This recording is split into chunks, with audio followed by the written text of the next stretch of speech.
उज्जैन शहर और तहसीलों में सहित ग्रामीण क्षेत्रों में बर्ड फ्लू की आशंका के मद्देनजर उज्जैन कलेक्टर आशीष सिंह ने अधिकारियों को निर्देशित किया है कि अपने अपने क्षेत्रों में ध्यान रखें और जहां भी सूचना मिले वहां पर पहुंचकर देखें, क्योंकि इस समय उज्जैन जिले के कई क्षेत्रों में से कौओं की मौत की सूचना उज्जैन जिलाधीश आशीष सिंह के पास पहुंची थी। फिर अधिकारियों की मौजूदगी में इन मरे हुए कौओं को जमीन में दबाया गया, साथ ही इनके सैंपल भी लिए गए और भोपाल सैंपल भेजे गए हैं। अब 1 या 2 दिन में रिपोर्ट आ जाएगी भोपाल से। फिलहाल उज्जैन जिले में उज्जैन कलेक्टर आशीष सिंह ने सभी अधिकारियों को निर्देश दिए हैं सतर्क और सावधान रहने के। ये जिंदा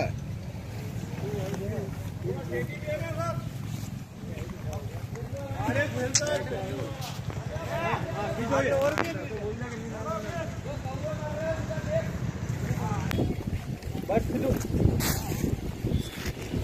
देखो रे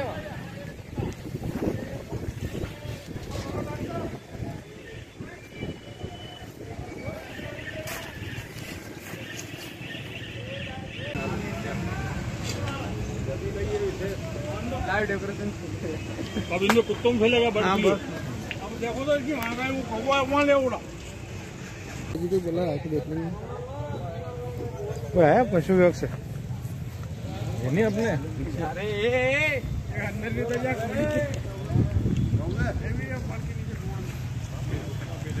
इसको उठा के लगे हैं। हाँ कुत्ता उठा के वो में आगे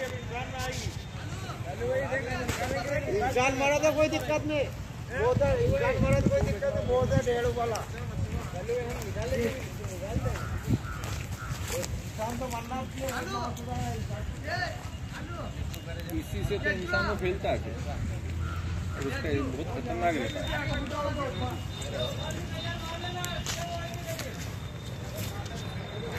अरे एक बांसुरा ले लो ना, एक जने ऊपर चला दो गिरा दो। विगत कल से कुछ 1-2 इंस्टेंसेस परसों भी हुए थे। कुछ कौवे के मरने की सूचनाएं प्राप्त हुई थी। ये तराना में, नागदा में और आज उज्जैन शहर में भी इस प्रकार से सूचनाएं प्राप्त हुई हैं। हमारे द्वारा सभी को ये निर्देश दिए गए हैं कि जहां पर भी ऐसी घटनाएं हो रही हैं वहां पर तत्काल ही जमीन को खोदकर उसमें कौवे को गाड़ दिया जाए जो मृत कौवा है, और उसको गाड़ने के समय प्रॉपर तरीके से जो हैंड ग्लव्स हैं और जो मास्क है उनका उपयोग किया जाए। हम लोगों ने कल ही जो सैंपल था वो भेज दिया था भोपाल में लैब में टेस्टिंग के लिए कि क्या इसके पीछे कारण हो सकता है। उसकी रिपोर्ट कल तक हमको प्राप्त होगी। अभी जो संभावना जताई जा रही है कि हो सकता है कि ये बर्ड फ्लू का केस हो, इसीलिए हम लोग सावधानी बरतते हुए कि अगर इस प्रकार की घटनाएं होती हैं तो तत्काल उसको ज़मीन में गाड़ दें, और ज़मीन में गाड़ते समय कोई किसी तरीके से इन्फेक्शन का खतरा ना रहे, इसको ध्यान में रखा जाए। आप लोगों के माध्यम से भी मैं सभी से अपील करूंगा कि कहीं पर भी अगर इस प्रकार की घटना हो रही है तो जब तक कि चीज़ें साफ नहीं हो जाती तब तक इसी प्रक्रिया का इस्तेमाल करें और तत्काल सूचना हमको उपलब्ध। वॉइस ऑफ राइट्स के लिए उज्जैन से वीरेंद्र शर्मा की रिपोर्ट।